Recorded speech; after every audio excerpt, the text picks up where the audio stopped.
చెప్తాను జై శ్రీరామ్ అని నేను చెప్తాను. శ్రీరాముడు ఎవడు? మర్యాద పురుషోత్తముడు. ప్రళయం దాకా తల్లిదండ్రులను ఏ విధంగా గౌరవించాలా, భార్యతో ఏ విధంగా ఇది చేయాలా, అదేవిధంగా రామరాజ్యం అంటే రామరాజ్యంలో కుక్క కూడా ఆకలితో ఉండదు. రామరాజ్యంలో ఇళ్లకు తలుపులు వేయరు, మహిళలకు పూర్తి రక్షణ, తప్పు చేసేవాడే ఉండడు. దాన్ని రామరాజ్యం అంటారు. శ్రీరామచంద్రుడు కేవలం హిందువులకే కాదు, వాళ్ళ పేటెంట్ కాదు. శ్రీరామచంద్రుడు సృష్టిలో ఉన్న ప్రతి ఒక్కరికి ఆరాధించదగ్గ వ్యక్తి అతను.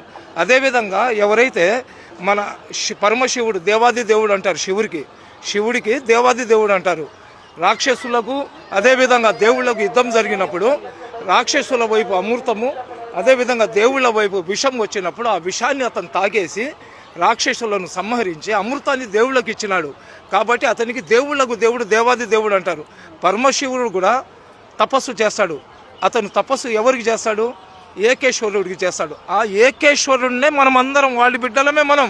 మేము అల్లా అంటున్నాం, వాళ్ళు దేవుడు అంటున్నారు. శివుడికి భోలాశంకరుడు అంటారు, నీలకంఠేశ్వరుడు అంటారు. అదేవిధంగా మనకు ఆది దేవుడు ఎవరు? హిందువుల ఆది దేవుడు ఎవరు? గణపతి పేరు ఎత్తకుండా పూజ చేస్తే ఆ పూజ పూర్తి కాదు. అదేవిధంగా ఒక్కొక్కళ్ళు ఒక్కొక్క ఆచారాల్లో ఉంటారు. కానీ అందరు కూడా కోరుకునేది ఏంది? అందరూ బాగుండాలని. ఈరోజు హిందూ సమాజంలో గాలి దేవుడు, సూర్యదేవుడు, భూదేవి రకరకాలుగా చెప్తారు కదా. నిజంగా ఆ దేవుళ్లకు మాకు హిందువులే ఉండాలా, వేరే కులస్తులు ఉండకూడదు అనుకుంటే 10 నిమిషాలు సూర్యుడు ముస్లింల మీద టెంపరేచర్ పెంచేసాడు అనుకోండి, మేమందరం చచ్చిపోతాం. లేదా గాలి దేవుడు 10 నిమిషాలు ముస్లింలకు నేను గాలి ఇవ్వాలంటే మేమందరం చచ్చిపోతాం. ఇవన్నీ ఏంటంటే పొట్టలు పెంచుకోవడానికి మా బోటి వాళ్ళు, సాధులు, సంతులు ఏంటంటే రెచ్చగొట్టారనుకోండి జనాలు డిస్టర్బ్ అవుతారని. అలాంటిది ఏమి ఉండదండి. ఈ భూతల్లి నన్ను మోస్తుంది, వాళ్ళని మోస్తుంది. చచ్చిపోయిన తర్వాత ఈ మట్టిలో మమ్మల్ని అందరినీ కూడా కలుపుకుంటుంది. ఈ దేవుళ్ళకు లేని వివక్షత ప్రజలకు ఎందుకండి?